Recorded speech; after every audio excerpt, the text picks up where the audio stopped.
A single crystal vial, carried in silence across the darkest corners of Middle-earth, small enough to fit in a hobbit's palm, yet powerful enough to make ancient evil flinch. Tonight, someone very special is joining us by this fire to tell us the story herself. If you want to know how I got to Middle-earth, watch the video above the screen. Now sit tight, and don't let the flame die out. They call it a gift, and yes, I gave it freely. But let me tell you, nothing that holds the light of Eärendil is ever truly small. After Gandalf fell in Moria, the Fellowship came to me, to Lothlórien. Frodo gazed into my mirror. He saw things that were, things that are, and things that had not yet come to pass. The mirror does not lie. It simply does not explain itself. And when the time came for them to leave, I gave gifts. Aragorn received the Elisar, a green gem, from one who was grandmother to his bride. Also a sheath for Eärendil. A grandmother must be practical. Boromir received a golden belt. Merry and Pippin, belts of silver. Legolas, a bow of the Galadriel, strung with elf hair, with arrows to match. Sam received elven rope, and a small wooden box, soil from Lórien, and a single malorn nut. And Gimli, Gimli received 3 strands of my hair, which he treasured above all else, and set in imperishable crystal, as he should. But last of all, I came to Frodo. To you I come last, who are not last in my thoughts. For you, I have prepared this. I held up a small crystal phial. It glittered, and rays of white light sprang from my hand. In this phial, I told him, is caught the light of Eärendil's star, set amid the waters of my fountain. It will shine still brighter when night is about you. May it be a light to you in dark places, when all other lights go out. He bowed. He found no words. Sometimes silence is the most honest response. Now, you must understand what that light truly is. Eärendil, father of Elrond, sailed the skies bearing the Silmaril that Beren and Luthien stole from Morgoth's very crown. After Morgoth's defeat at the end of the First Age, Eärendil was set forever in the heavens, the Silmaril burning upon his brow. By the Third Age, that star was one of the very last remnants of the light of the Two Trees of Valinor. Do you understand what that means? That little phial held the light of creation itself. Though even creation has its limits, we will get there. Wait, the light inside the phial, that's actually connected all the way back to the Two Trees? All the way back. History is long, and light has a good memory. After Lothlórien, the phial was quiet, barely mentioned. At one point, as Aragorn, Legolas and Gimli debated whether to pursue the orcs at night, Gimli said, "Would that the lady had given us a light, such a gift as she gave to Frodo." And Aragorn replied, "It will be more needed where it is bestowed. With him lies the true quest." Even Aragorn understood, and yet even Frodo himself nearly forgot it. It was not until the closing chapters of the Two Towers, as Frodo, Sam and Gollum neared the stairs of Cirith Ungol, that the phial truly stirred again. Frodo witnessed the great cavalry of Sauron marching from Minas Morgul, led by the Witch King himself. The Lord of the Nazgul halted, sensing some other power in his valley, and against his will, against his own will, Frodo's hand moved toward the ring, but it found something else instead. His own will stirred. Slowly, it forced the hand back and set it to find another thing, a thing lying hidden near his breast. Cold and hard it seemed as his grip closed on it, the Phial of Galadriel, so long treasured and almost forgotten till that hour. As he touched it, for a while, all thought of the ring was banished from his mind.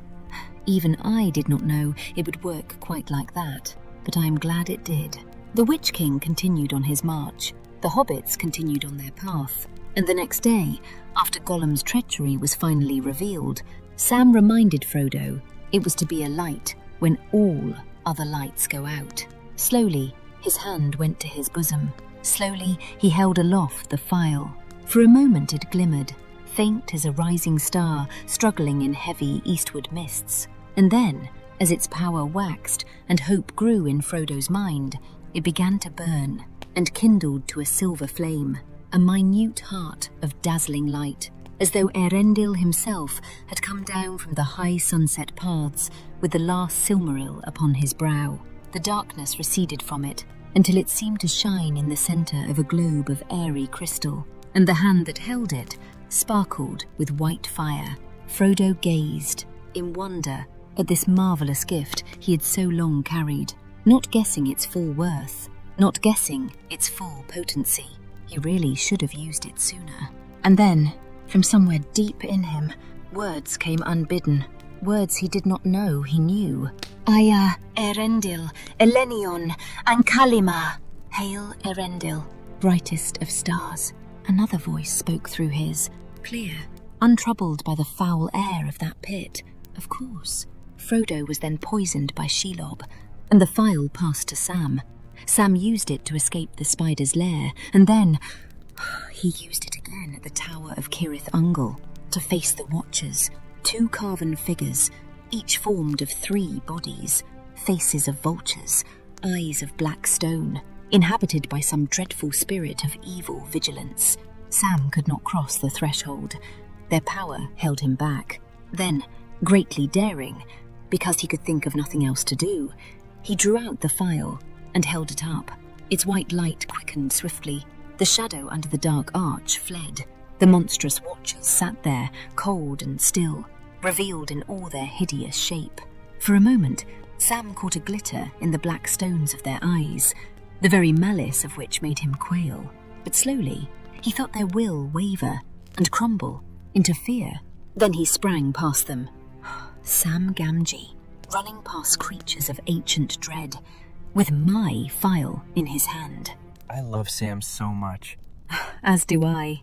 Sam carried the phial through the final stages of their journey across the dark and deadly plains of Mordor.